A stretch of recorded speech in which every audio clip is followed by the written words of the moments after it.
So this is the video for section 9.5a. Starts on page 298 in your student journal, but I would recommend that you have an extra sheet of paper as we do a couple of the examples, just so you have enough space.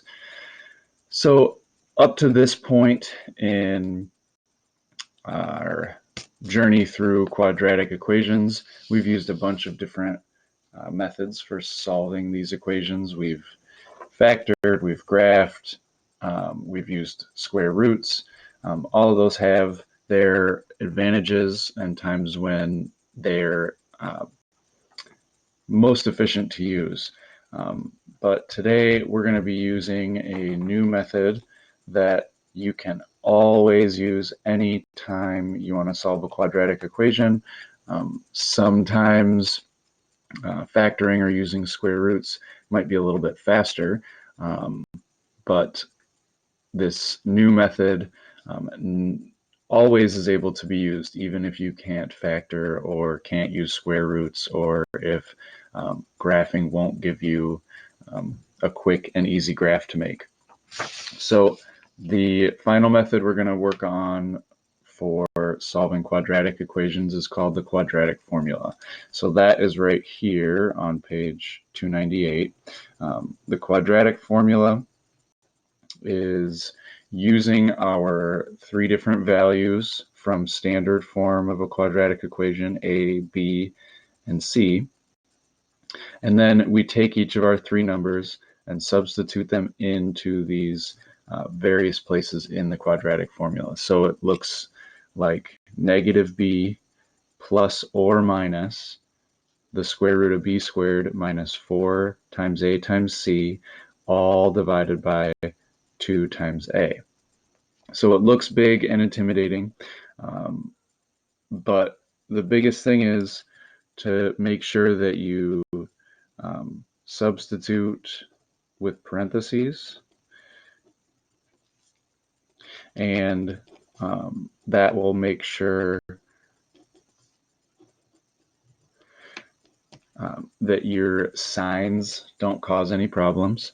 And then you also want to evaluate. So after you substitute, when you're simplifying and coming to your answer, make sure that you use baby steps as you get started with this. It'll really help with making sure that your work is accurate.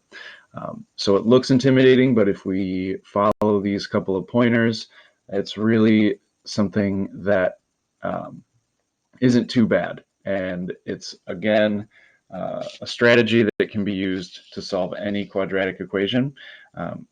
And it also helps us with some other things as well. So that being said, let's take a look at some examples. So we're going to be using the quadratic formula to work through on page 299 a few of the examples here on or down in this first extra practice section. So I'm going to start with number 1, and then we'll do number 3, and then number 5. So I'm trying to do that so that you have enough space for everything, but again, I'm just going to do this on separate paper just to make things a little bit easier for myself.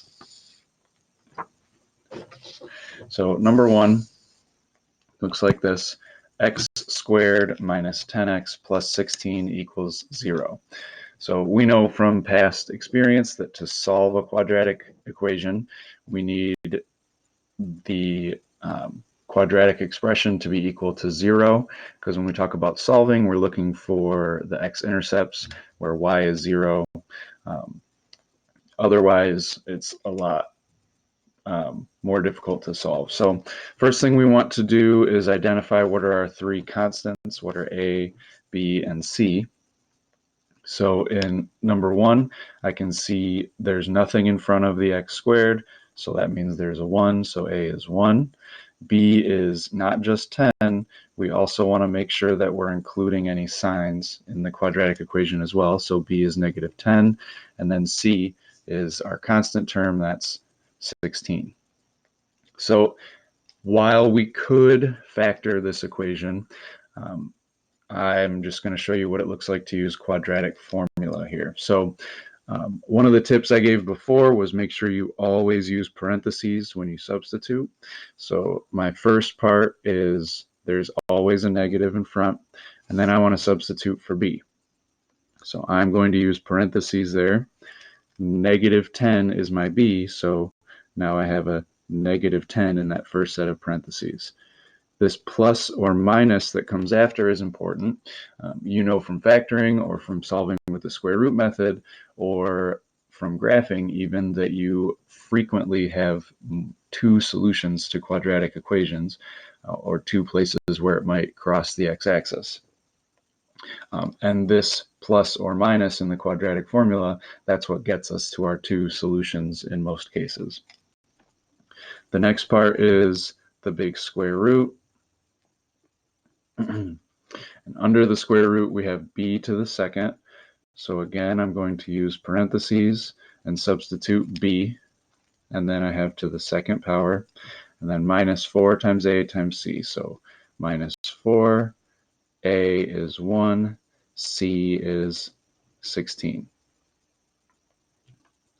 So now I've substituted into the numerator, and the denominator is 2 times a, or 1. So now I've substituted, I've used parentheses for every substitution, and what I want to do is just use baby steps to simplify each part of this in small baby steps. So the first thing, I have a negative 10, so two negatives makes a positive. Keep that plus or minus. And then let's think about what's under the square root last. I'll do the denominator first. 2 times 1 is just 2. Then under the square root here, I've got negative 10 to the second power. So that means negative 10 times negative 10. That's 100. 4 times 1 times 16. Or negative 4 times 1 times 16. That's going to give me a negative. 4 times 1 is 4. 4 times 16 is 64. So now all I did was first I looked at each individual part and simplified each of those. So my next baby step is to focus under the square root here, and I'll just bring everything else along for the ride. So 100 minus 64, that's 36. Now I know that, I'll move to the next line here. I know that the square root of 36 is 6, so I have 10 plus or minus 6 over 2. So again, that was just the square root part. From here, now we are going to deal with that plus or minus. So once we get our square root simplified, one of our two solutions comes from 10 plus 6 in the numerator, and the other solution will come from 10 minus 6 in the numerator. 10 plus 6, that's 16, and 16 divided by 2 is 8. 10 minus 6, that's 4, and 4 divided by 2 is 2. So this gives me my two solutions. The two x-intercepts are places where this graph crosses the x-axis. It crosses the x-axis at 8 and at 2. So again, as long as you use parentheses to substitute and you simplify with baby steps, you can work through this process of solving using the quadratic formula. Example 3 just shows what happens when we substitute with a not equal to 3, or not equal to 1, excuse me. In number 3, a is 3, b is no number here, so there would be a 1, but again, that's got a negative in front, so make sure you bring that down, and c is -2. Substituting into the quadratic formula, would be -1 plus or minus the square root of b squared, so -1 squared, minus 4 times a, or 3, times c, or -2, and then all over 2 times 3. So then again, use baby steps, but this time I'm going to do a couple more steps in the first step in my process. So -1 makes 1. The denominator, 2 times 3 is 6.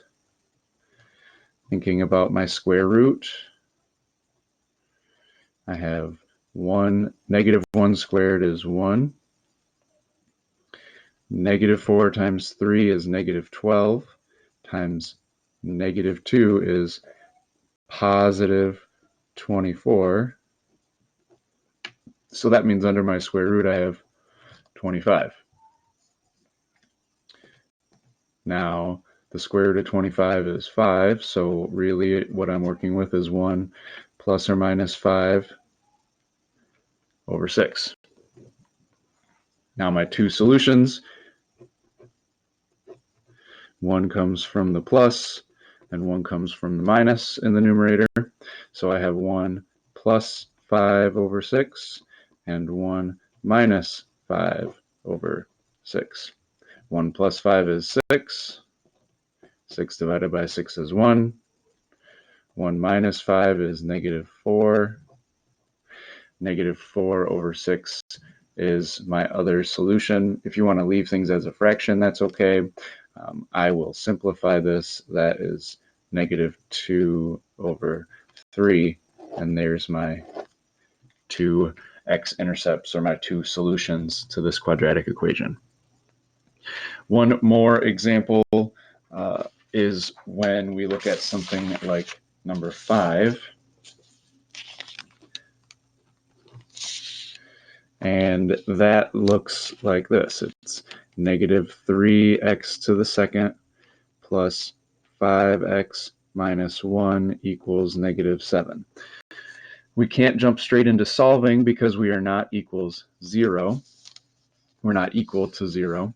So first, I want to move this -7 over to the left. I want to end up with 0 on the right side. So that means I need to add 7 to get a sum of 0 on the right. If I add 7 on the right, I also need to add 7 on the left.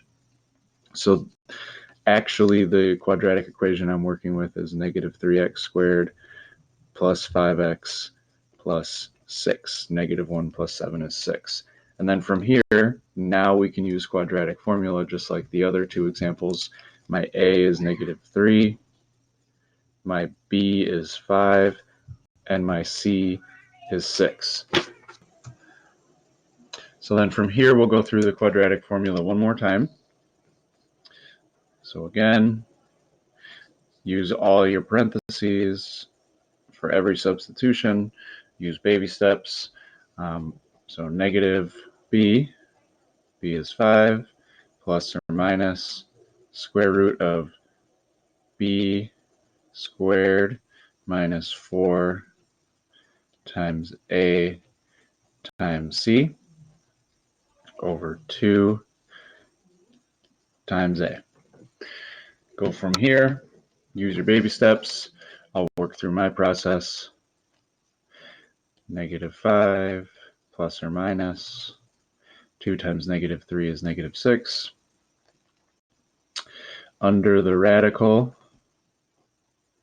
I've got 25 for 5 squared, plus, because there's two negatives here, 4 times 3 is 12. 12 times 6 is 72. And then I've got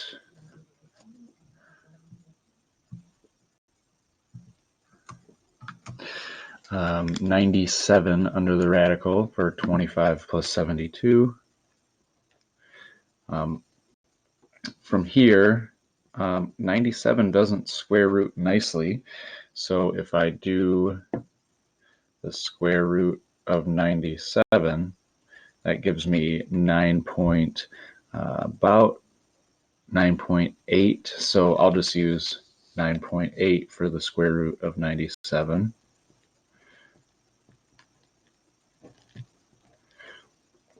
And then now I can split. Now that I've simplified the square root, I can split for plus and minus.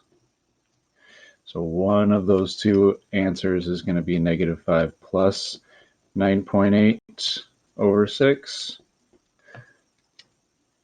So negative 5 plus 9.8 divided by 6. That means one solution is at about 0.8. And then my other answer, my other solution for this quadratic is negative 5 minus 9.8 over 6.